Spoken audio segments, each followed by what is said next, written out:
আজকের যে টপিকটা, এই টপিকটা হলো কি নিয়ে? জিওগ্রাফি অ্যান্ড সোশ্যাল লাইফ নিয়ে।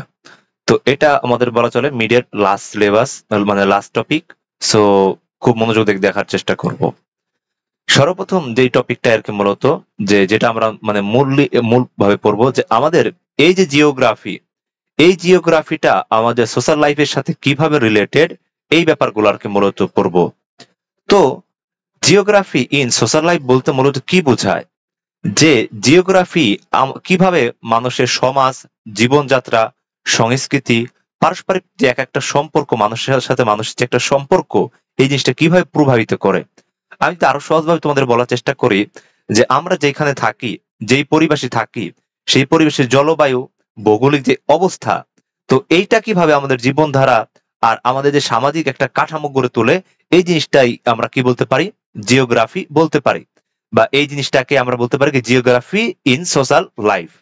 তো খেয়াল করো যে এই কথাগুলো লেখা আছে, একটু খেয়াল করো যে geography shapes social life by affecting culture. এই যে একটু আগে বললাম যে কালচার, তারপরে কি ফুড, তারপরে হেলথ, ইকোনমি, এই জিনিসগুলো কিভাবে প্রভাবিত করে, এই জিনিসটাই আমরা বলবো কি?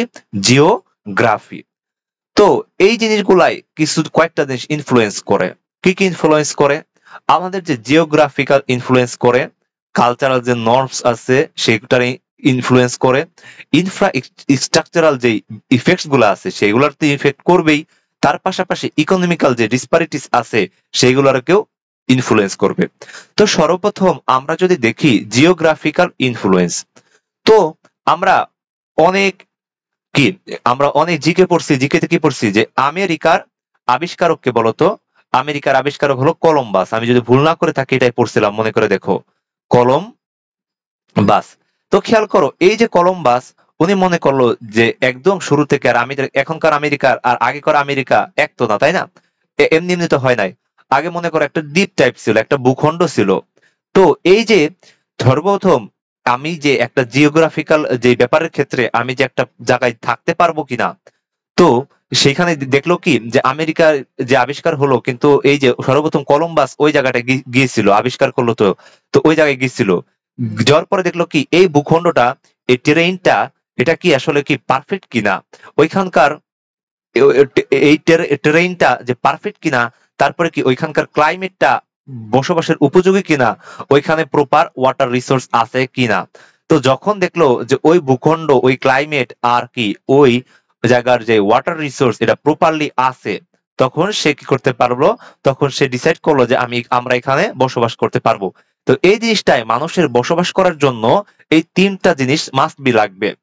ভূখণ্ড তো লাগবেই, তারপরে কি ক্লাইমেট তো মাস্ট বি অ্যাপ্রোপ্রিয়েট হইতে হবে, ক্লাইমেট তো মাস্ট বি কি সুইটেবল হইতে হবে, তারপরে যেটা আছে ওয়াটার রিসোর্স যে আছে, এই ওয়াটার রিসোর্স মাস্ট বি থাকতে হবে।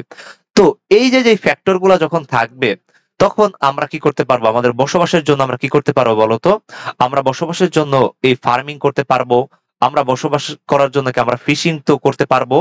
তারপরে এর ফলে কি হবে? আমাদের যে ফুড গুলা হবে, ফুড গুলা কি অ্যাভেলেবেল হইতে পারবে। তো এই হলো মূলত বিষয়। তো এই তো ছিল। তো এর ফলে কি হলো যে as a result the influence diet, এর ফলে কি হবে? আমাদের প্রপার ডায়েট এন্ড আমরা কি প্রপার নিউট্রিশন পাবো। আশা করি জিওগ্রাফিক্যাল যে ইনফ্লুয়েন্সটা একটু হলো বুঝাইতে পারছি। এরপরে যেটা আছে কালচারাল নর্মস। কালচারাল নর্মস জিনিসটা কি? যখন আমাদের যে লোকাল ক্লাইমেটটা প্রপারলি মানে সুইটেবল হবে, আমাদের প্রপার রিসোর্স থাকবে, আর এই রিসোর্স আর এই ক্লাইমেটটার কিন্তু আমাদের যে ফুড হ্যাবিটসটা নিয়ন্ত্রণ করে। কিভাবে? আমরা শীতকালে যে খাবার খাই, আমরা কিন্তু গরমকালে ওই ধরনের খাবার খাই না। আমরা কি শীতকালে আইসক্রিম খাই? অনেক হয়তো খাও, বাট মূল কথার জিনিসটা কি? শীতকালে কিন্তু আমরা ঠান্ডা খাবার খাই না। তারপরে কি আছে? আমাদের মনে করো রিসোর্সের ব্যাপার, আমরা কিন্তু শীতকালে মনে করো গরমকালের ফল টল পাবো না। তো এই যে বিষয়গুলা, এই বিষয়গুলো আমাদের কি নিয়ন্ত্রণ করে? আমাদের যে ফুড হ্যাবিটস আছে এইটা নিয়ন্ত্রণ করে।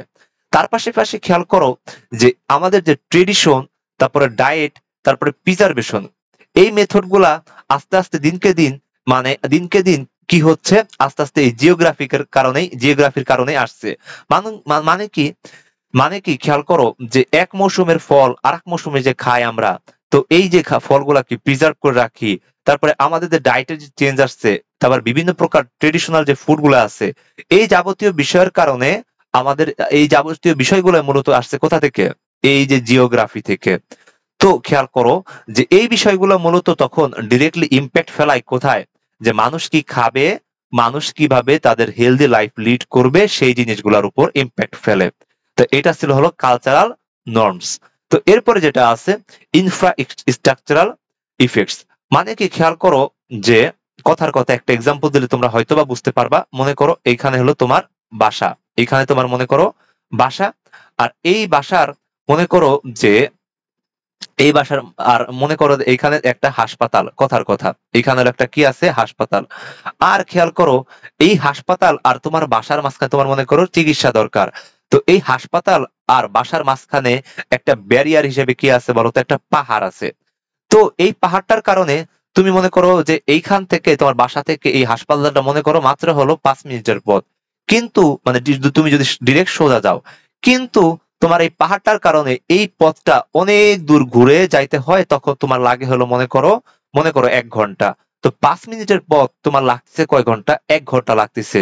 তো এই জিনিসটা কিন্তু খুবই বাজে একটা জিনিস, কারণ কি তুমি যখন অসুস্থ হবা, তোমার যদি আর্জেন্ট হাসপাতালে যাওয়া দরকার, সেখানে তোমার লাগবে কি 1 ঘন্টা। তো এই জিনিসগুলা না, এই যে এইটারে বলা হয় কি পাহাড়টা, এই পাহাড়টাকে একটা কাইন্ড অফ বলা চলে জিওগ্রাফিক ব্যারিয়ার হিসেবে ধরা হয়। তো এই জিওগ্রাফিক ব্যারিয়ারটা তখন কি এফেক্ট ফেলবে কিসের উপর, তোমার যে হেলথ সার্ভিস থাকবে সেটার উপর। তারপরে কি আছে মনে করো, আবার খেয়াল করো এটা তোমার বাসা, আর এইখানে মনে করো একটা তোমার ফুড ডিস্ট্রিবিউশনের জায়গা, কিন্তু এই যে ফুড ডিস্ট্রিবিউশনের জায়গার তোমার ওই পর্যন্ত যাইতে একটা ব্যারিয়ার হিসেবে পাহাড় কাজ করতেছে। তো এই জিনিসটা কি তোমার ফুড ডিস্ট্রিবিউশনের যে নেটওয়ার্কটা, এটাকে কি করবে বলতো, এফেক্ট ফেলবে। তারপরে যেটা আছে, এতে করে কি তোমার যে নিউট্রিশন সিকিউরিটি আছে, ওই নিউট্রিশন সিকিউরিটির উপরও কি পড়বে, ইফেক্ট পড়বে। তো এই আর কি টুকটাক কথা। আর এই জিনিসগুলো বিশেষ করে কোথায় হয়, এই পাহাড়টার এইসব যাবতীয় কোথায় কোন এরিয়ার দিকে থাকে বলতো, একদম একদম কি রিমোট এরিয়ার দিকে থাকে সাধারণত। তো এই জিনিসটাও তো তোমার জিওগ্রাফির ক্ষেত্রে ইফেক্ট ফেলে তোমার সোশ্যাল লাইফের ক্ষেত্রে। তো এরপরে যেটা আছে ইকোনমিক ডিসপ্যারিটিস, এই জিনিসটা কি, যে খেয়াল করো কি বলছে, যে রিজনস কি regions rich in fertile land, মানে কি উর্বর যে জমি আছে, মানুষদের যে উর্বর জমি অনেক মনে করো বেশি আছে, মানুষজন মনে করো যে যেখানে খুব বেশি ফিশারিজ মানে মাছ টাছ কি শিকার করতে পারবে, তারা না বেশি ভালো লাইফ লিড করে। তাদের ফুড অ্যাক্সেসটা কি বলতো, উর্বর জমি যাদের আছে তাদের ফুড অ্যাক্সেসটা কি হয় বলতো, বেটার হবে। কাদের থেকে বেটার হবে, যাদের নাকি ল্যান্ডলক এরিয়া আছে, তারা কি ফিল করে বলতো, তারা কি ম্যালনিউট্রিশনে ভুগবে, তাদের কি ফুড গুলা কিন্তু খুবই লিমিটেড থাকবে। এই হলো তো মূলত বিষয়।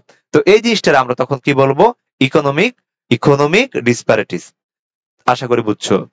তো এখন এই যে জিওগ্রাফিকের পরে আমরা যে মূল টপিকটা পড়বো, পরের টপিকটা পড়বো, এটারে আমরা পড়বো হলো কি ম্যারেজ, ফ্যামিলি আর কি কিনশিপ। এই তো।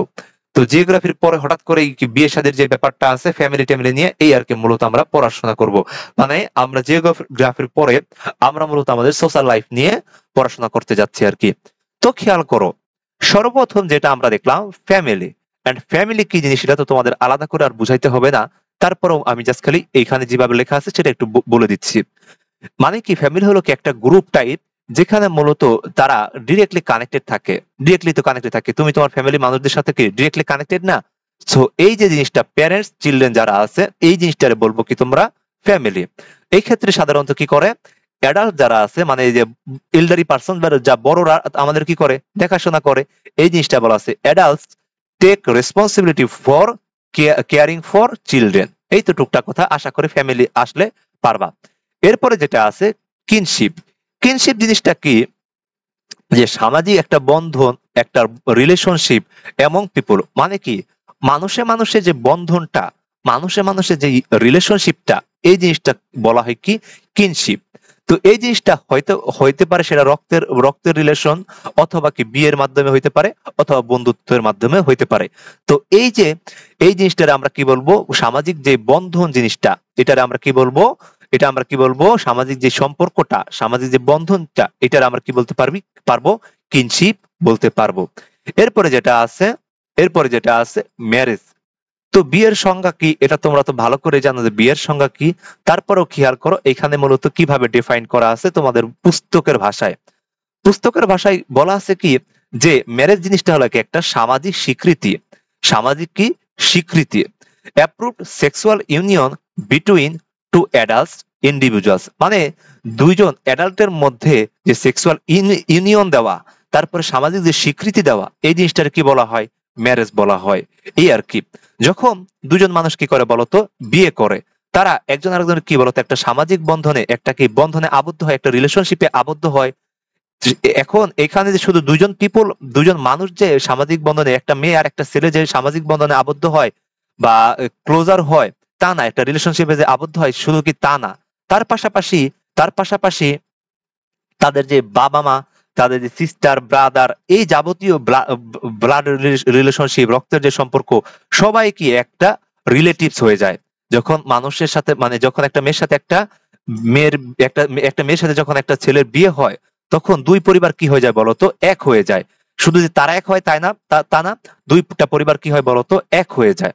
তো ফ্যামিলি রিলেশনশিপ আর often recognized within wider kinship groups, মানে কি, এই যে কিনশিপের যে বিষয়টা, সামাজিক যে বন্ধনের বিষয়টা, এটা কিন্তু ওয়াইডার রেঞ্জে হয়ে যায়। কিসের মাধ্যমে হয়? ম্যারেজের মাধ্যমে হয়। আশা করি একটু কিছু বুঝছো আর লিখতে পারবা। এখন আমরা পড়ব হলো যে patterns or types of marriage. এইটা পরীক্ষার জন্য অনেক অনেক বেশি ইম্পর্টেন্ট, যে বিবাহের যে প্রকারভেদ আছে সেইটা। তো বিবাহের প্রকারভেদের ক্ষেত্রে খেয়াল করো যে কি কি আছে। আমরা বিবাহের প্রকারভেদগুলো একটু পড়ার চেষ্টা করি। সর্বপ্রথম আছে হলো এন্ডোগ্যামি, তারপরে আছে হলো এক্সোগ্যামি, তারপরে আছে মনোগ্যামি, তারপরে আছে পলিগ্যামি, তারপরে আছে পলিগনি, তারপরে আছে কি পলিঅ্যান্ড্রি, তারপরে আছে কি প্যাট্রিও লোকালিটি, তারপরে আছে ম্যাট্রিও লোকালিটি, তারপরে আছে নিউক্লিও লোকালিটি। তো এইটার প্রত্যেকটা জিনিস মুখস্থ করতে হবে, মাস্ট মাস্ট মাস্ট। এখন খেয়াল করো, সর্বপ্রথম যেটা আছে এন্ডোগ্যামি। এন্ডোগ্যামি জিনিসটা কি?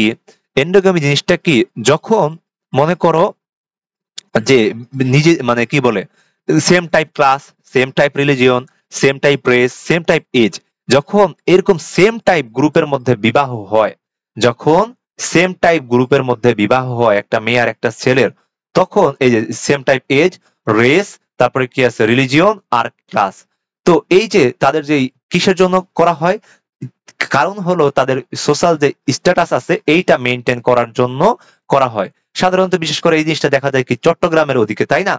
যে তারা বিশেষ করে কি চট্টগ্রামের মানুষজন চট্টগ্রামের মানুষের মধ্যে বিয়ে শাদী করতে চায়, কারণ তারা তাদের স্ট্যাটাস বজায় রাখতে চায়, এরকম টাইপ আর কি। যাই হোক, এটা জানা নাই, এমনি বললাম আর কি, খেয়াল করো। তো এই যে যে বিষয়টা, এটা আমরা কি বলবো বলো তো, এন্ডোগ্যামি। এন্ডো মানে কি ভেতর, ভেতরে না, এন্ডো মানে কি ভেতরে। তো যখন নিজেদের নিজেদের গ্রুপের মধ্যে, নিজেদের ভেতরকার গ্রুপের মধ্যে যখন, মানে নিজেদের ভিতরকার সোশ্যাল গ্রুপের মধ্যে যখন বিয়ে হয়, সেটাতে তোমরা কি বলবা? এন্ডোগ্যামি। আচ্ছা, তাহলে এরপরে কি আছে? এন্ডো মানে যদি ভেতর হয়, এক্সো মানে কি বলো, বাহিরে। তো খেয়াল করো, যখন ডিফারেন্ট সোশ্যাল গ্রুপের সাথে যখন বিয়ে হবে, different age, different race, different কি রিলিজিয়ন, ডিফারেন্ট কি ক্লাসের মধ্যে যখন বিয়ে হবে, তখন সেটার কি বলা হয়? তখন কি, তখন সেটার বলা হলো এক্সোগ্যামি। এক্সোগ্যামি, এটুকু জানলেই হবে। এরপরে যেটা আছে মনোগ্যামি। মনোগ্যামি জিনিসটা কি, যখন দুইটা পার্টনারের মধ্যে বিয়ে হয়, বিয়ে তো অবশ্যই দুইটা পার্টনারের মধ্যেই হবে, তাই না? তো এই যে দেখো, এখানে মূলত একটু পরেরটাই মূলত ব্যাপার আছে। যখন বিয়ে দুইটা পার্টনার্স এর মধ্যে বিয়ে হয়, তখন সেটার কি বলা হয় বলতো? মনোগ্যামি। এরপরে খেয়াল করো, মনো মানে কি এক, তাই না? কিন্তু মনে রাখবা পলি মানে কি অনেক। তো খেয়াল করো, যখন বিয়ে 3 or more পার্টনার্স এর মধ্যে হয়, যখন তিনটা বা তার বেশি পার্টনার্স এর মধ্যে হয়, তখন সেটার কি বলা হয়? পলিগ্যামি। পলিগ্যামি। আচ্ছা, এরপরে যেটা আছে পলিগনি। পলিগনি কি? পলিগনি কি, যে যখন যখন একটা পুরুষের যখন মাল্টিপল, অনেক বেশি, মানে অনেকগুলা কি থাকবে, বিবি থাকবে, ওয়াইফস থাকবে, তখন সেটার কি বলা হয়? তখন সেটার বলা হয় কি? পলিগনি। মানে কি, বিশেষ করে যে তোমরা যারা ছেলেরা আছো, তারা কি করো, 4টা বিয়ে করার স্বপ্ন টপ্ন দেখে থাকো। তো এই যে যে বিষয়টা, একজন একজন পুরুষ যখন কি মাল্টিপল ওয়াইফ থাকে, তো এই যে জিনিসটারে বলা হয় কি? পলিগনি। এটা কিন্তু 4টা বিয়ে কিন্তু অনেক কন্ডিশন আছে, তোমরা 4টা বিয়ের হিসাব জানো, কিন্তু বিভিন্ন প্রকার কন্ডিশন আছে, ওই কন্ডিশন গুলো তো তোমরা ভালো করে জানো না। ওই কন্ডিশন গুলো দেখে তারপরে 4টা বিয়ে করার চিন্তা ভাবনা মাথায় আইনে, বুঝছো? যাই হোক, এরপরে যেটা আছে পলিএন্ড্রি। বিষয়টা এরকম যে একজন ওমেন মানে একজন মহিলার যখন মাল্টিপল হাজবেন্ড থাকে, একজন মহিলার যখন অনেকগুলা হাজবেন্ড থাকবে, তখন সেটাকে কি বলা হয়? পলিএন্ড্রি। আশা করি বুঝছো। এরপরে খেয়াল করো যে আমরা পড়বো হলো কি প্যাট্রি লোকালিটি। প্যাট্রি লোকালিটি জিনিসটা কি? যখন একজন কাপল মানে যখন কাপলরা যখন হাজবেন্ডের ফ্যামিলির কাছাকাছি থাকে অথবা হাজবেন্ডের ফ্যামিলির সাথে থাকে with or near the husband's family. মানে কি, যখন হাজবেন্ডের ফ্যামিলির কাছাকাছি অথবা হাজবেন্ডের ফ্যামিলির সাথে থাকবে, তখন সেটা বলা হয় কি প্যাট্রি লোকালিটি। এরপরে যেটা আছে ম্যাট্রি লোকালিটি। জিনিসটা কি? কাপলরা বসবাস করবে কি ওয়াইফস ফ্যামিলি। মানে কি ওই যে ওয়াইফের যে ফ্যামিলির কাছাকাছি যখন থাকবে অথবা ওয়াইফের ফ্যামিলির সাথে থাকবে, মানে কি বলা চলে কি ঘর জামাই হয়ে থাকবে, অথবা কি ওয়াইফের ফ্যামিলির কাছাকাছি থাকবে, সেটার কি বলবো আমরা? ম্যাট্রি লোকালিটি। এরপরে যেটা আছে নিও লোকালিটি। এরপরে যেটা আছে কি নিও লোকালিটি। এখন খেয়াল করো যে কিছু কিছু ইন্ডিপেন্ডেন্ট কাপল থাকে, তারা কি মায়ের বাসার কাছে মায়ের বাসাতে থাকবে না, বা মানে কি সরি ওয়াইফস এর ফ্যামিলির বাসাতেও থাকবে না, বা হাজবেন্ডের ফ্যামিলির বাসাতেও থাকবে না, বা কাছাকাছি থাকবে না, তারা কি স্বাধীনভাবে থাকতে চায়। তো জিনিসটা খেয়াল করো যে কাপল লিভস ইন্ডিপেন্ডেন্টলি, তারা কি সেপারেট থাকবে কি থেকে? ফ্যামিলি থেকে, নিজের মতো করে থাকবে। তো এই যে ব্যাপারটা, এই ব্যাপারটা আমরা বলবো নিও লোকালিটি। আশা করি ম্যারেজের যে টাইপস বা প্যাটার্ন আসলে পারবা। তো এরপরে যেটা আছে আমরা পড়বো হলো কিনশিপ। কিনশিপ জিনিসটা কি? যে একটা বন্ডিং। এই একটু আগে যে বললাম আমরা, কিনশিপ জিনিসটা হলো কি একটা বন্ডিং, যে বন্ডের কারণে মানুষ কি কানেক্টেড থাকে। আর সেই বন্ডটা বিশেষ করে রক্তের হইতে পারে, অথবা কি হইতে পারে ম্যারেজের মাধ্যমে হতে পারে। তো এই যে ম্যারেজের মাধ্যমে, বিয়ের মাধ্যমে, অথবা রক্তের যে সম্পর্কের মাধ্যমে মানুষ যে কানেক্টেড থাকে, এই কানেক্ট হওয়ার বিষয়টাকে আমরা কি বলবো? এই কানেক্ট হওয়ার পরে যে বন্ডটা, এই বন্ডটাকে আমরা কি বলবো? কিনশিপ বলবো। তো কিনশিপের ক্ষেত্রে কয়েকটা টাইপস আছে, মোটামুটি ইম্পর্টেন্ট, দেখে রাখবা। কিনশিপের ক্ষেত্রে কয়েকটা টাইপ আছে। কি কি টাইপ আছে? প্রথমটা হলো অ্যাফিনাল কিনশিপ, দ্বিতীয়টা হলো গুইনিয়াস কিনশিপ, এরপরে যেটা আছে প্রাইমারি কিনশিপ, তারপরে আছে হলো কি সেকেন্ডারি কিনশিপ, তারপরে হলো টারশিয়ারি কিনশিপ। তো সর্বপ্রথম যেটা আছে অ্যাফিনাল কিনশিপ। অ্যাফিনাল কিনশিপ মূলত কি? যখন বিয়ের মাধ্যমে একটা পরিবারের সাথে আরেকটা পরিবারের যে সম্পর্কটা হয়, রিলেশনশিপ ফর্ম থ্রু ম্যারেজ, বিয়ের মাধ্যমে যে রিলেশনশিপটা হয়, তো এটারে তোমরা কি বলবা বলো তো? অ্যাফিনাল অ্যাফিনাল কিনশিপ। এরপরে যেটা আছে কনসানগুই নিউজ, যে কিনশিপটা আছে সেটা মানে কি রক্তের সম্পর্ক, যেটা তোমার সাথে তোমার চাচার যে সম্পর্ক, এই যে জিনিসটা কি রক্তের যে সম্পর্ক, এই জিনিসটা। তারপরে কি তোমার সাথে তোমার বাবার যে সম্পর্ক, মানে এই যে রক্তের যে সম্পর্কটা, এই সম্পর্কটারে বলা হয় কি কনসানগুই নিউজ কি কিনশিপ। এরপরে যেটা আছে প্রাইমারি কিনশিপ। প্রাইমারি কিনশিপ জিনিসটা কি? যে ডিরেক্ট রিলেশনশিপস, লাইক মানে একটা মানে একজনের সাথে আরেকজনের ডিরেক্ট একটা রিলেশনশিপ থাকবে, যেমন কি পিতামাতার সাথে চিলড্রেনের, বা ভাইয়ের সাথে বোনের, বা ভাইয়ের সাথে ভাইয়ের, এই যে সিবলিংদের মধ্যে যে সম্পর্কটা, যেটাকে ডিরেক্ট একটা রিলেশনশিপ, এটারে বলবো আমরা কি প্রাইমারি কিনশিপ। এরপরে যেটা আছে এটা হলো সেকেন্ডারি কিনশিপ। সেকেন্ডারি কিনশিপটা হলো কি ইনডিরেক্ট রিলেশনশিপ। যখন ইনডিরেক্ট রিলেশনশিপ হবে সেটার কি বলবা? সেটারে বলবা কি indirect relationship through a third person. তো বিষয়টা এরকম যে মনে করো আমার ওয়াইফের ভাইয়ের সাথে আমার যে সম্পর্কটা হবে, সেটা হলো কি বলবো আমরা? Secondary kinship. সেটার আমরা কি বলবো বলতো? Secondary kinship. এরপরে যেটা আছে টারশিয়ারি কিনশিপ। টারশিয়ারি কিনশিপটা কি আরেকটু দূরে কি বলে দূর সম্পর্কের যে জিনিসটা, মোর ডিস্ট্যান্ট রিলেশনশিপ। এই জিনিসটা কি? এই জিনিসটা বলা চলে এরকম যে আমার মনে করো ওয়াইফের ভাইয়ের ছেলের সাথে আমার যে সম্পর্কটা, ওই সম্পর্কটা তাহলে কি হবে বলতো? Tertiary kinship. আশা করি কিনশিপটা কিছু বুঝছো। এরপরে খেয়াল করো আমরা পড়বো হলো ফ্যামিলিস, মানে ফ্যামিলির যে টাইপস গুলো আছে সেইগুলা। তো সর্বপ্রথম আমরা কি পড়ছিলাম একটু খেয়াল করো। সর্বপ্রথম আমরা মূলত ফ্যামিলি পড়ছি। এই মানে ফ্যামিলি ডেফিনেশন টুকটাক পড়লাম। এরপর যেটা পড়বো এখন সেটা হলো টাইপস পড়বো। এরপরে খেয়াল করো কিনশিপ পড়ছি, কিনশিপের টাইপস পড়লাম। আবার ম্যারেজ পড়ছি, এখান থেকে ম্যারেজের টাইপস পড়লাম। তো এখন যেটা পড়বো আমরা হলো কি types of family. Types of ফ্যামিলির মধ্যে খেয়াল করো যে সর্বপ্রথম যেটা আছে সেটা হলো কি নিউক্লিয়ার ফ্যামিলি, তারপরটা হলো সিঙ্গেল প্যারেন্ট ফ্যামিলি, তারপরে হলো কি এক্সটেন্ডেড ফ্যামিলি, তারপরে হলো চাইল্ডলেস ফ্যামিলি, তারপরে হলো কি স্টেপ ফ্যামিলি, তারপরে কি গ্র্যান্ড প্যারেন্ট লেড ফ্যামিলি, তারপর হলো চুজেন ফ্যামিলি। তো সর্বপ্রথম আমরা যদি নিউক্লিয়ার ফ্যামিলির ক্ষেত্রে বোঝার চেষ্টা করি, মনে করো যে মনে করো আমি এবং আমার স্ত্রী এবং আমার ছেলে পেলে, তো এই যে যখন আমরা এই সবাই একসাথে থাকবো তখন সেটার কাইন্ড অফ বলা চলে নিউক্লিয়ার ফ্যামিলি। মানে কি two married parents and their biological children.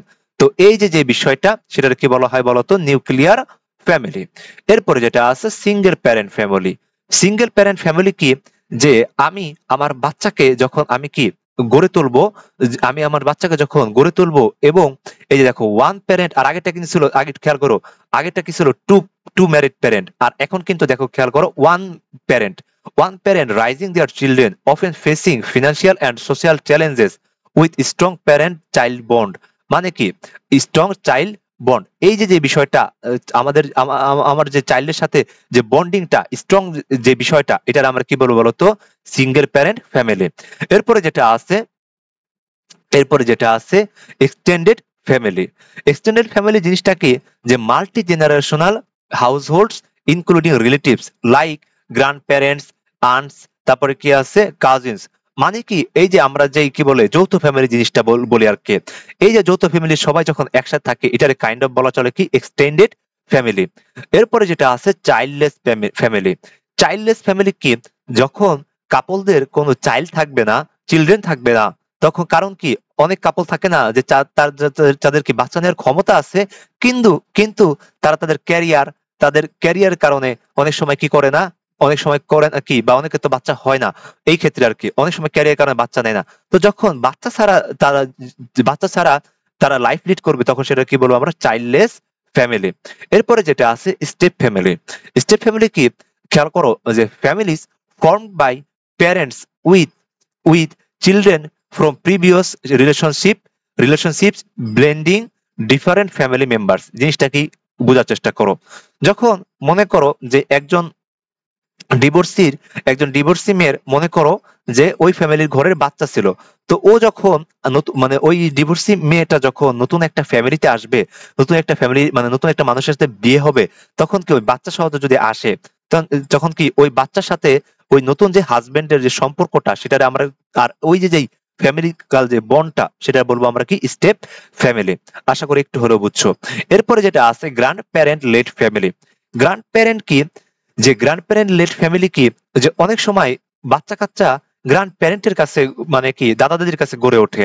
তো এই টাইপ ফ্যামিলিকে আমরা কাইন্ড অফ বলবো কি, এই টাইপ ফ্যামিলির ক্ষেত্রে আমরা মানে বলবো কি আমরা, যে গ্র্যান্ড প্যারেন্ট যখন প্রাইমারি কেয়ার গিভার্স হয়ে যায়, যখন কি প্রাইমারি বাবা মার বদলে প্রাইমারি কেয়ার গিভার্স হয়ে যায়, তখন সেটার কি বলবো আমরা গ্র্যান্ড প্যারেন্ট লেড ফ্যামিলি। এরপরে যেটা আছে চুজেন ফ্যামিলি। চুজেন ফ্যামিলি কি দেখো খেয়াল করো, non biological bond with friends or communities forming supportive networks beyond the traditional families. এটা তো বুঝলাম, কিন্তু খেয়াল করো যে যখন যখন বায়োলজিক্যাল কোনো বন্ডিং নাই, বায়োলজিক্যাল কোনো ব্যাপার স্যাপার নাই, যেমন কি আমাদের বন্ধুদের সাথে মনে করো বায়োলজিক্যাল কোনো বন্ড নাই, মানে বায়োলজিক্যাল কোনো সম্পর্ক নাই, বা একটা কমিউনিটির মধ্যে বায়োলজিক্যাল কোনো সম্পর্ক নাই, কিন্তু তারা যদি একটা ফ্যামিলির মতো করে থাকে, একটা বাসায় থাকে, তখন সেটার আমরা কি বলতে পারবো চুজেন ফ্যামিলি। আচ্ছা, আশা করি একটু বুঝছো। এরপরে যেটা আছে সোশ্যাল ইনইকুয়ালিটিস। সোশ্যাল ইনইকুয়ালিটিস কে, যে সোশ্যাল ইনইকুয়ালিটিস কি, মানে যে বৈষম্যর যে বিষয়টা আমরা এখন যেটা পড়বো সেটা হলো কি বৈষম্যর যে বিষয়গুলা সেগুলা। তো সোশ্যাল ইনইকুয়ালিটি জিনিসটা কি, যে এই যে অনেক ধরনের রিসোর্স আছে, অনেক ধরনের অপরচুনিটিস আছে, অনেক ধরনের প্রিভিলেজ আছে এই সোসাইটির মধ্যে, সেইগুলা যদি আনইকুয়াল ভাবে ডিস্ট্রিবিউশন করা হয় সেটারে আমরা কি বলতে পারবো সোশ্যাল ইনইকুয়ালিটিস। তো খেয়াল করো যে সোশ্যাল ইনইকুয়ালিটিস আবার কয়েক প্রকার আছে। তো আমরা চলো টাইপস অফ সোশ্যাল ইনইকুয়ালিটি দেখার চেষ্টা করি। সর্বপ্রথম যেটা আছে ন্যাচারাল ইনইকুয়ালিটি। ন্যাচারাল ইনইকুয়ালিটি জিনিসটা কি, অনেকের মনে করো ফিজিক্যাল আর মেন্টাল ডিফারেন্স আছে। তো এই যে ফিজিক্যাল আর মেন্টাল ডিফারেন্স যখন থাকে একটা মানুষের, তখন কি তাদের একটু অন্যভাবে মানুষজন দেখে। তো অন্যভাবে যখন মানুষজন দেখবে, তো এই জিনিসটার কি বলবো আমরা, ন্যাচারাল ইনইকুয়ালিটি। তো এই ক্ষেত্রে এক্সাম্পল যদি বলি, যে সাম পিপুল আর naturally stronger or more intelligent. মনে করো যে অনেক ক্ষেত্রে এমন কোন তোমার বন্ধু আছে যে যার কিছু মানে ফিজিক্যালি একটু অন্যরকম বা মেন্টালি একটু অন্যরকম। তো এই যে বিষয়টা, তাকে তোমরা অনেকে অন্যভাবে দেখো, এই জিনিসটা বলবো কি আমরা, ন্যাচারাল ইনইকুয়ালিটি। এরপরে যেটা আছে সোশ্যাল ইনইকুয়ালিটি। সোশ্যাল ইনইকুয়ালিটি কি, মনে করো যে অনেক ক্ষেত্রে মানুষের সম্পদ, মানুষের পাওয়ার, মানুষের স্ট্যাটাসের ভিত্তিতে মানুষকে দেখা হয়। তো এই যে মানুষকে যখন এইভাবে দেখবা, তখন এইভাবে দেখবা, তখন কি একটা ইনইকুয়ালিটির কাজ করবে। বিষয়টা কিরকম, মনে করো যে একটা দোকানে মনে করো আমি গেছি ফকির টকির মানুষ, আর একজন কোটিপতি গেছি মানুষ। তখন ওই দোকানদার কাকে বেশি গুরুত্ব দিবে, আমাকে নাকি ওই কোটিপতি মানুষকে? অবশ্যই কোটিপতি মানুষকে। তো এই যে ওয়েলথের কারণে, পাওয়ারের কারণে, স্ট্যাটাসের কারণে যে মানে আনইকুয়াল যে বিহেভিয়ারটা, এই জিনিসটা আমরা কি বলবো, সোশ্যাল ইনইকুয়ালিটি। তো এই ক্ষেত্রে এক্সাম্পল আছে, এটা একটু দেখবা, যে এই ক্ষেত্রে পজিশনের ভিত্তিতে মূলত যাচাই করা হয়, অ্যাবিলিটির ভিত্তিতে না। তো খেয়াল করো যে ন্যাচারাল ইনইকুয়ালিটি জিনিসটা কি, অ্যাবিলিটির ভিত্তিতে, আর সোশ্যাল ইনইকুয়ালিটি কি, সোসাইটির ভিত্তিতে। আশা করি বুঝছো। এরপরে types of types of social inequality আছে। তো আমরা যদি টাইপস অফ সোশ্যাল ইনইকুয়ালিটির ক্ষেত্রে আমরা দেখতে যাই, যে ইগালিটেরেশন যে সোসাইটিস আছে, র্যাঙ্ক সোসাইটিস আছে, ক্লাস সোসাইটিস আছে, আর এর ভিত্তিতে যে ইনইকুয়ালিটি গুলো আছে সেগুলো একটু দেখতে যাই। সর্বপ্রথম আমরা যদি ইগালিটেরিয়ান যেই সোসাইটিস আছে, এর ভিত্তিতে যেই সোশ্যাল ইনইকুয়ালিটি আছে সেটা যদি একটু দেখতে যাই, খেয়াল করো যে যখন একটা সমাজে প্রপার ওয়েতে ইকুয়াল যে বিষয়টা আছে, কোনো প্রকার বৈষম্য নাই, কোনো প্রকার কিছু নাই, সবাইকে মানে প্রপার যে রিসোর্স গুলো আছে, অপরচুনিটি গুলো আছে, তারপরে পাওয়ার আছে, সবাইকে সমান গুরুত্ব দেওয়া হয়। যখন একটা সমাজে এরকম এরকম কোনো প্রকার বৈষম্যহীন মানুষ লাইফ লিড করবে, বা বৈষম্যহীন একটা সোসাইটি ক্রিয়েট হবে, তখন সেটার আমরা কি বলবো, ইগালিটারিয়ান ইগালিটেরিয়ান ইগালিটেরিয়ান কি সোসাইটিস। তো এটা হলো একটা বিষয়। এরপরে যেটা আছে, এই যে দেখো খেয়াল করো, যে একটা স্মল কমিউনিটি ক্রিয়েট হবে, যেখানে কি যাবতীয় রিসোর্স গুলা কি হবে, শেয়ার করা হবে, ইকুয়ালি শেয়ার করা হবে, and everyone has similar say in decision making, মানে সবার কি সমান মতামত থাকবে। তো এই ছিল এই ব্যাপারটা। এরপরে যেটা আছে সেটা হলো র্যাঙ্ক সোসাইটিস। র্যাঙ্ক সোসাইটি জিনিসটা কি, মনে করো যে একটা ক্ষেত্রে অনেক সময় কি হয়, যে সম্পদ আর পাওয়ারের ভিত্তিতে তাদের এক্সট্রা এক্সট্রা প্রিভিলেজ দেওয়া হয়, এক্সট্রা অ্যাক্সেস দেওয়া হয়, এক্সট্রা আনইকুয়াল অ্যাক্সেস দেওয়া হয়। যখন এই জিনিসটা করা হবে, সেটারে আমরা কি বলবো, র্যাঙ্ক সোসাইটি। র্যাঙ্কের ভিত্তিতে যখন যে ইনইকুয়ালিটি দেখা হয়, সেটারে আমরা কি বলবো, র্যাঙ্ক সোসাইটিস ইনইকুয়ালিটি। এরপরে যেটা আছে, খেয়াল করো যে ক্লাসের ভিত্তিতে যখন ক্লাস ক্ষেত্রে কি মানুষের ইকোনমিক যে রিসোর্সের ভিত্তিতে বা পাওয়ারের ভিত্তিতে বা স্ট্যাটাসের ভিত্তিতে যখন একটা আনইকুয়াল অ্যাক্সেস দেওয়া হয়, সেটারে আমরা কি বলতে পারবো, যে ক্লাস ইনইকুয়ালিটি, মানে ক্লাসের ভিত্তিতে যে ইনইকুয়ালিটিটা। আশা করি বুঝছো। এরপরে যেটা আছে ক্যাস্ট, জাতি ধর্মের ক্ষেত্রে জাতি ভেদের যেই ইনইকুয়ালিটি, সেটা আমরা একটু পড়ার চেষ্টা করব। খেয়াল করো যে একটা মানুষ মনে করো নিচু জাতের ক্ষেত্রে জন্মগ্রহণ করছে, তো এটা তো তার দোষ না। কিন্তু যখন এই যে জাতের ভিত্তিতে যখন মানে একটা মানুষ যখন নিচু জাতের ক্ষেত্রে মনে করো জন্মগ্রহণ করছে, এই যে জাতের যে এখনো কিন্তু অনেক জায়গায় জাত দেখা হয়, কিন্তু এটা কিন্তু দেখা একদমই উচিত না। তো যখন এই যে জাতিভেদে যখন একটা কি সোশ্যাল যে ইনইকুয়ালিটি দেখা হয়, সোশ্যাল যে ইনইকুয়ালিটি দেখা যায়, সোশ্যাল যে হায়ারার্কি দেখা হয়, সেটার আমরা কি বলবো, ক্যাস্ট টাইপ ইনইকুয়ালিটি। তো এই ক্ষেত্রে খেয়াল করো যে প্লেসড ইন ফিক্সড গ্রুপ, তারা কিন্তু যখন যখন মানে তখন কি করে, ওই জাতের মানুষগুলো একটা ফিক্সড গ্রুপে থাকে। কারণ কি, এই জাতের মানুষগুলা অন্য জাতের সাথে আর কি যাইতে চায় না। কারণ কি, তাদের তো প্রপারলি কি সম্মান দেওয়া হয় না। বিশেষ করে অনেক হিন্দু ধর্মের অবলম্বীদের মধ্যে এখনো কিন্তু ওই জিনিসটা আছে যে জাত দেখে সবকিছু করা হয়। তো এই যে মূলত বিষয়টা, যে জাতিভেদ এখনো, যে জাতিভেদের যে বিষয়টা আছে সেটা এখনো করা হয়, এই আর কি। তখন খেয়াল করো যে ক্যাস্টের ভিত্তিতে আমরা যদি কিছু টাইপস আছে, এক্সাম্পলস অফ ক্যাস্ট ইনইকুয়ালিটি, যে যদি আমরা একটু পড়তে যাই, সর্বপ্রথম যেটা আছে ইকোনমিক, তারপরটা আছে সোশ্যাল, এরপরে যেটা আছে সেটা হলো পলিটিক্যাল। তো খেয়াল করো ইকোনমিকের ক্ষেত্রে মানে আর্থসামাজিক অবস্থার ভিত্তিতে অনেক সময় কি ওই জাতকে আলাদা করে দেওয়া হয়, লোয়ার ক্যাস্ট হিসেবে ধরা হয়ে যায়। তো তখন তারা কি বিভিন্ন প্রকার এডুকেশন, তারপর কি জব ডিসক্রিমিনেশন, বা বিভিন্ন প্রকার প্রফেশন থেকে অ্যাক্সেস পাবে না, বিভিন্ন প্রকার ব্যারিয়ার্স এর মধ্যে ভুগবে। তো তখন জাস্ট খালি কি ইকোনমিক অ্যাক্সেস কম থাকার কারণে সেটারে আমরা কি বলতে পারবো, সেটারে আমরা বলবো হলো কি ইকোনমিক ক্যাস্ট ইনইকুয়ালিটি। এরপরে যেটা আছে সোশ্যাল। সোশ্যালের ক্ষেত্রে খেয়াল করো যে তারা বিভিন্ন প্রকার ডিসক্রিমিনেশন, বা বিয়ের ক্ষেত্রেও বা হাউজিং এর করার ক্ষেত্রেও, বা বিভিন্ন প্রকার হাউজিং করার ক্ষেত্রেও, মানে জমি জায়গা কেনার ক্ষেত্রেও, বিভিন্ন বসবাস করার ক্ষেত্রে বিভিন্ন প্রকার অ্যাবিউসের শিকার হচ্ছে, বিভিন্ন প্রকার যে বিষয় আছে। এই যে অনেক সময় কি এই মানে লোয়ার ক্যাস্টের মধ্যে বিয়ে শাদী দেয় না হায়ার ক্যাস্টের মানুষজন গুলা। তো এটা কিন্তু একটা সামাজিক যেই ইনইকুয়ালিটি তার মধ্যে পড়ে। এরপরে যেটা আছে পলিটিক্যাল। এরপরে যেটা আছে সেটা হলো কি পলিটিক্যাল। পলিটিক্যাল ক্ষেত্রে কি অনেক সময় এরকম হয় যে নিচু জাতের ক্ষেত্রে অনেক সময় কি করা হয়, লিডারশিপ যে দেওয়ার যে ব্যাপারটা, বা একটা ডিসিশন দেওয়ার ক্ষেত্রে যে ব্যাপারটা, এই যে লিডারশিপ বা ডিসিশন দেওয়ার ক্ষেত্রে যে ব্যাপারটা, এই জিনিসগুলা তাকে সেরকম গুরুত্ব দেওয়া হয় না। তো এইটারে আমরা কি বলতে পারি, পলিটিক্যাল ইনইকুয়ালিটির মধ্যে পড়ে আমরা ক্যাস্টের ক্ষেত্রে। এরপরে যেটা আছে ক্লাসের ভিত্তিতে।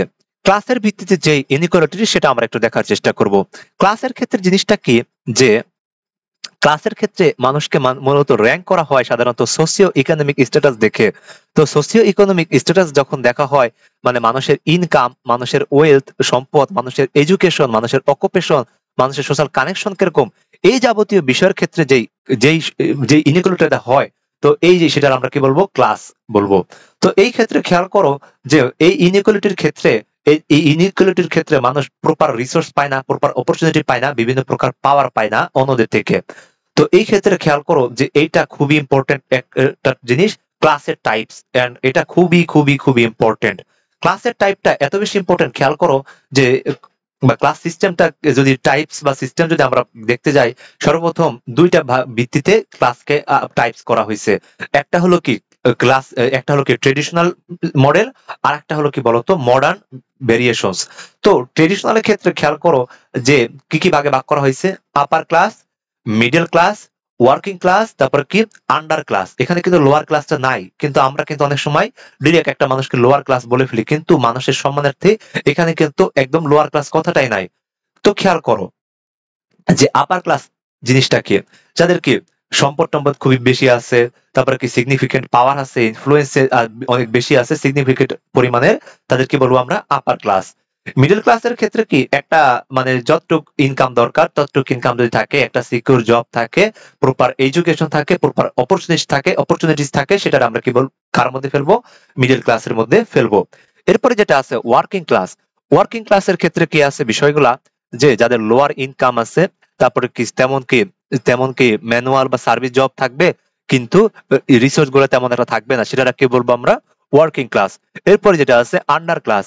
আন্ডার ক্লাস কি, যে যে মানুষের যে বেসিক নিড গুলো আছে, এই বেসিক নিড গুলা মিটাতে তারা কি স্ট্রাগল করে, তারা কিন্তু পভার্টির মধ্যে পড়ে থাকে, তাদের পভার্টি রেটটা খুবই হাই, তখন সেটা আমরা তাদের কি ফেলবো, আন্ডার ক্লাসের মধ্যে ফেলবো। এরপরে খেয়াল করো মডার্ন ভেরিয়েশনস। মডার্ন ভেরিয়েশনের মাধ্যমে ক্লাস আবার দুই প্রকার, কি কি, একটা হলো কি নিউ মিডল ক্লাস, আর একটা হলো কি প্রিকারিয়েট ক্লাস।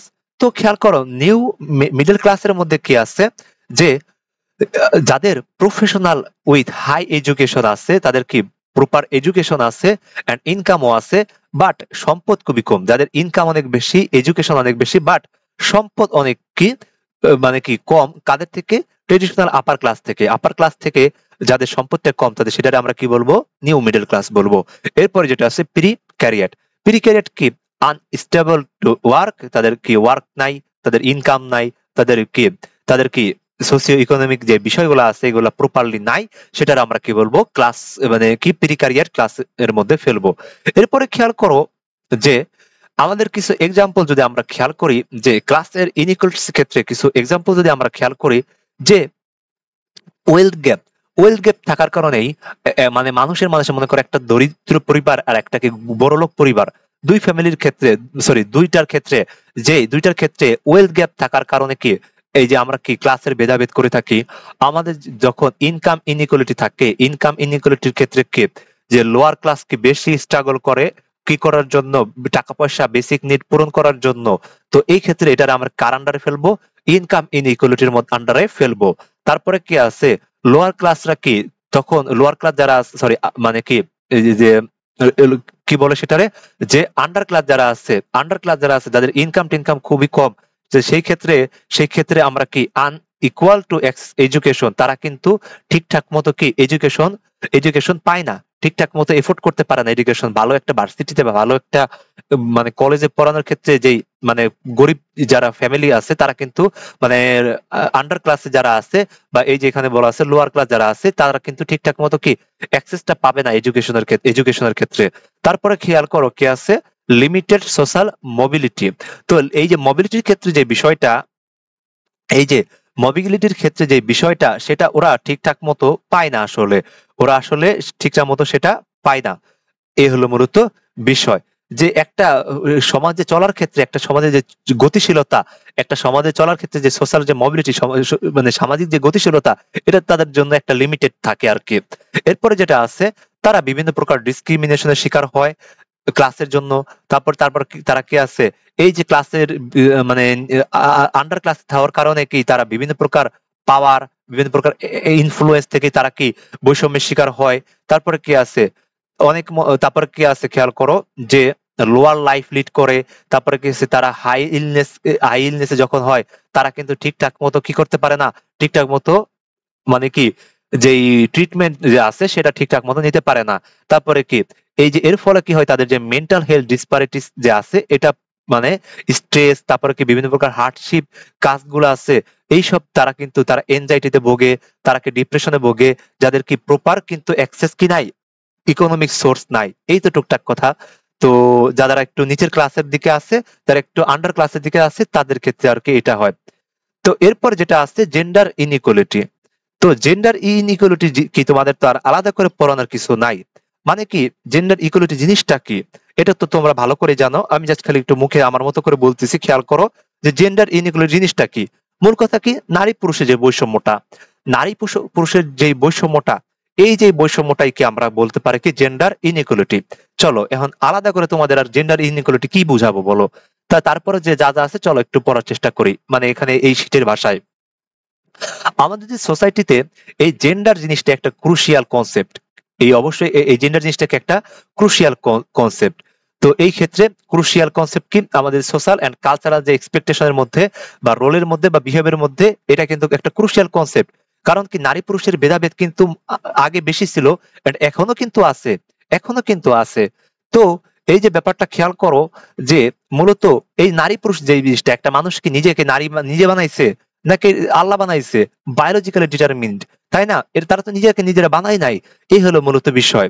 তো এই হলো মূলত বিষয় কি, তো এই আগেকার কালচার বা এই হিস্টোরিক্যাল যে পিরিয়ড থেকে মূলত আমাদের কিন্তু নারী পুরুষের ভেদাভেদ চলে আসতেছে, কিন্তু এটা একদমই থাকা উচিত না। তো এই যে সোসিওলজি যারা আছে তারা এখন পর্যন্ত স্টাডি করতেছে যে কিভাবে নারী পুরুষের যে বৈষম্যটা সেটা কিভাবে এফেক্ট হলে একটা সমাজে বা একটা মানুষের মধ্যে বা একটা ইনস্টিটিউশনের মধ্যে, আর এটা কিভাবে দূর করা যায় এটা নিয়ে মূলত কাজ করতেছে। তো এই যে জেন্ডার ইনইকুয়ালিটি রেফার্স টু, এটা কাকে বলে সেটা একটু দেখার চেষ্টা করি, যে জেন্ডার ইনইকুয়ালিটি যে ডেফিনেশন জিনিসটা কি। যে gender inequality refers to the unequal treatment or representation of individual based on their gender।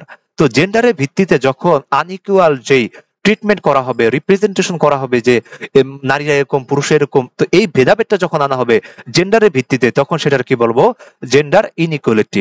আশা করি বুঝছো। এই যে এর কারণে মানে এর কারণে কি হয় যে পুরুষরা অনেক সময় এই জেন্ডার ইনইকুয়ালিটির কারণে পুরুষরা অনেক সময় কি বেশি বেশি অপরচুনিটি পায়, বেশি রিসোর্স পায়, বেশি অধিকার পায়, বেশি প্রিভিলেজ পায়। কারণ কি তারা এই যে জাস্ট খালি মেন এন্ড ওমেন হওয়ার কারণে। তো এই যে এই ইনইকুয়ালিটির কারণে কি আমাদের সমাজে যে সোশ্যাল, ইকোনমিক, কালচারাল এন্ড কি পলিটিক্যাল যে স্ট্রাকচার যেগুলো আছে এটা খুব ভালো মতোই কিন্তু ইফেক্ট ফেলতেছে। তো এই হলো মূলত বিষয়। কিন্তু আমাদের যে জেন্ডার ইনইকুয়ালিটি কি থাকা উচিত আসলে বলতো? কারণ কি এখনকার সমাজে কিন্তু বিশেষ অনেক ক্ষেত্রে কিন্তু মানে পুরুষের তুলনায় কিন্তু নারীরা আগায়, তাই না? এখন কিন্তু মেয়েরা আর ঘরবন্দি নাই, তারা এখন কিন্তু আকাশ হইতেও জানে, এরকম বিষয়টা। এই যে মেয়েরা কিন্তু এখন ইচ্ছা করলেও মানে কি কলম দিয়ে কি ইতিহাস রচনা করতে পারে, চাইলে কিন্তু সাহস করে পাহাড়টাও জয় করতে করতে পারে। তারপরে কি আছে, অনেক অনেক ছেলেদের সফলতার পিছনে কিন্তু কার অবদান বলতো? মেয়েদেরই অবদান, তাই না? কিছু কিছু ক্ষেত্রে মা হিসেবে, কিছু কিছু ক্ষেত্রে বোন হিসেবে, কিছু কিছু ক্ষেত্রে কি সহধর্মী হিসেবে, তাই না? এরা এখন কিন্তু মেয়েরা আসলে একদমই কিন্তু পিছায় নাই, বরং অনেক ক্ষেত্রে কিন্তু আসলে কিন্তু মানে ছেলেদের তুলনায় কিন্তু মেয়েরা অনেক ক্ষেত্রে আগায়, অনেক ক্ষেত্রে বুদ্ধিতে আগায়, অনেক ক্ষেত্রে সাহসে আগায়। তারপর অনেক ক্ষেত্রে কি যেই শক্তিতে, হৃদয়ের যে শক্তিতে, মনোবলের ক্ষেত্রে, বা আরেকজন মানুষকে কি মানসিক ভাবে যেই মানে কি সাপোর্ট করার যে বিষয়টা, এইসব ক্ষেত্রেও কিন্তু মেয়েরা খুব ভালো পারে, তাই না? তারপরে কি আছে, এখন কিন্তু মেয়েরা কিন্তু যেখানে ইচ্ছা সেখানে যেতে পারে, তাই না? মানে যেখানে পৌঁছাইতে মানে চাবে তারা তারা কিন্তু চাইলে কিন্তু পারে। এখন কিন্তু মেয়েরা কিন্তু অনেক স্বপ্ন দেখে, and ওই যে এখন যেই স্বপ্নগুলো দেখতেছে মেয়েরা, এই স্বপ্নগুলো কিন্তু বাস্তবে যে রূপ দেওয়ার যে ব্যাপারটা তারা কিন্তু সেটা করতেছে। তারপরে কি আছে, খেয়াল করো, এখন কিন্তু তারা আসলে শুধু যে কন্যা মানে কি শুধু যে মেয়ে, বা শুধু যে একজনের বোন, বা একজনের স্ত্রী, এই পরিচয় তারা কিন্তু এখন মানে থাকতেছে না। তারা কিন্তু নিজেদের যে একটা পরিচয় আছে, নিজেদের সেই যেই পরিচয়, মানে নিজেদের যে একটা সেলফ যেই পরিচয়, আত্মপরিচয় আছে, সেটা কিন্তু তারা গড়ে তুলতেছে, নিজের মতো করে গড়ে তুলতেছে। তারা যে সেলফ ডিপেন্ডেন্ট হচ্ছে এখন মেয়েরা কিন্তু, তাই না? তো এই যে মেয়েদের মূল শক্তিটা মূলত কি বলতো? তাদের যে ধৈর্য, তাদের যে মমতা, তাদের যে অদম্য যে ইচ্ছা শক্তি, এইটাই, তাই না? এই আর কি।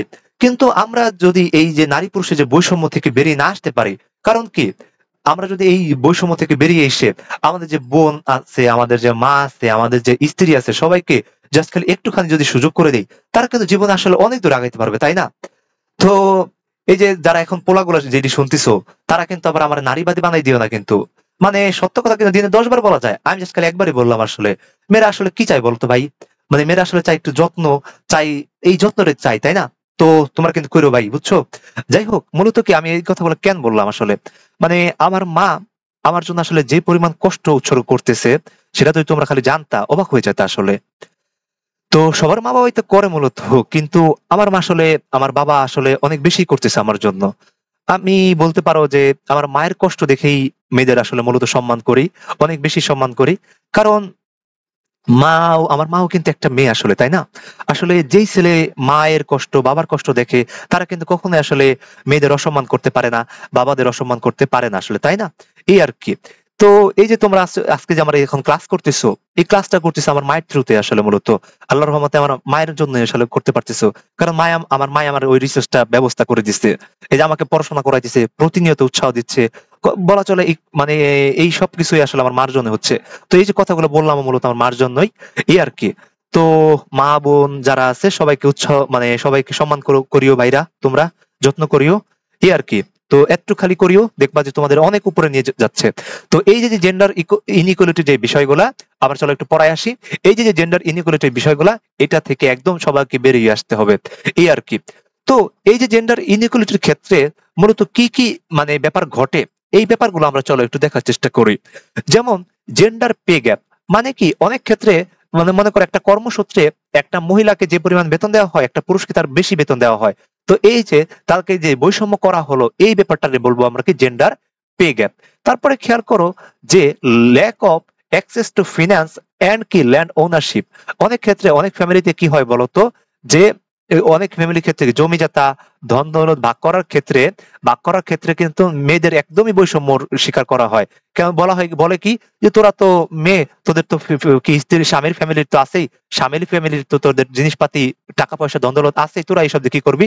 তখন তাদের কি করা হয়, বৈষম্য করা হয়, lack of access of finance and কি ল্যান্ড ওনারশিপ। তারপরে কি আছে যে মেয়েদের কিন্তু এখনো মানে কি মানে আগে তো পড়াশোনা করাইতো না, আর এখন কিন্তু বিশেষ করে ইন্টার পাস করালে বিয়ে দিয়ে দেয়, এরকম আছে। তোমরা যারা পড়তেছো তোমরা আসলে ভাগ্যবান, কারণ তোমাদের বাবা মা ওই পরিমাণ সচেতন। তো তোমাদের বাবা মার প্রতি আজীবন আসলে কৃতজ্ঞ থাকা উচিত, তোমাদের আসলে বিশেষ করে মেয়েদেরা কি যাদের পড়াচ্ছে। তো গার্লস অ্যাক্সেস টু এডুকেশন। এরপরে খেয়াল করো যে gender bias in stem fields, মানে অনেক স্টেম ফিল্ড বলতে কি সায়েন্স, টেকনোলজি, তারপরে ইঞ্জিনিয়ারিং, তারপরে ম্যাথমেটিক্স, মানে মনে করাই হয় যে মেয়েরা ম্যাথমেটিক্স পারবে না, মনে করা হয় মেয়েরা টেকনোলজি বুঝে না, মনে করাই হয় যে মেয়েরা ইঞ্জিনিয়ারিং বুঝবে না।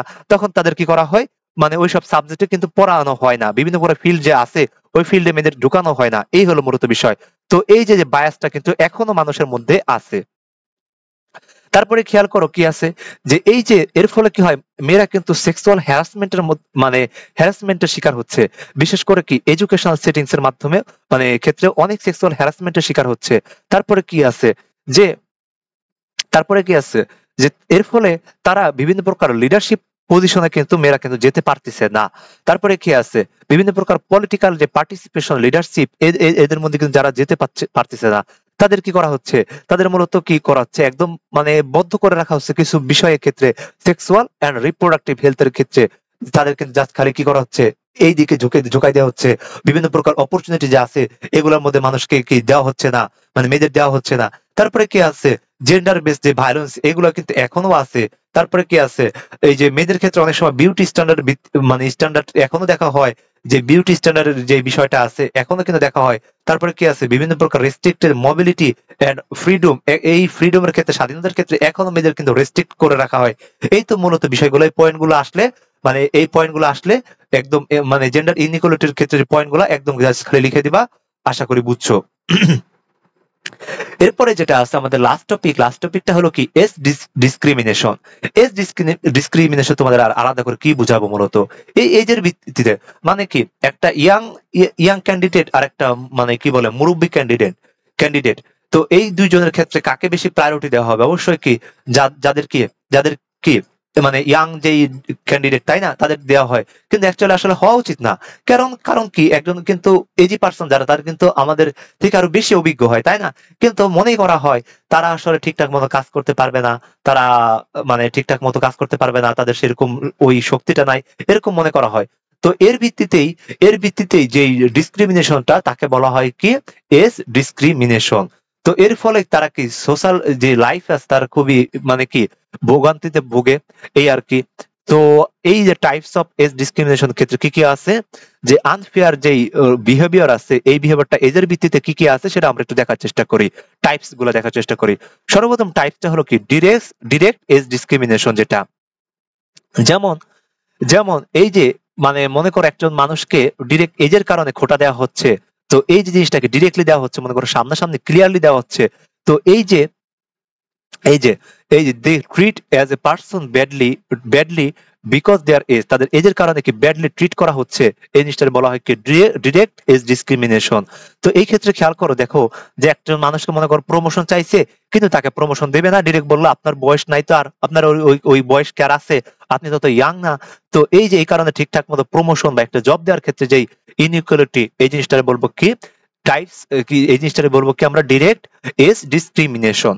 এরপরে যেটা আছে ইনডিরেক্ট এজ ডিসক্রিমিনেশন, এই জিনিসটা কি মূলত কি তাকে মানে তার যে এজের কারণে তাকে যে জিনিসটা দেওয়া হচ্ছে না, সেটা ডিরেক্টলি বলা হয় না, ইনডিরেক্টলি হিডেন ভাবে বলা হয়। যে যাবতীয় রুলস এন্ড রেগুলেশন বা পলিসি গুলো আছে হিডেন ভাবে করা হয়। যেমন যেমন বিষয়টা খেয়াল করো, যে এই জিনিসটা আরো মূলত মানুষকে কিন্তু আরো বেশি হার্ট করে ইনডিরেক্টলি বললে।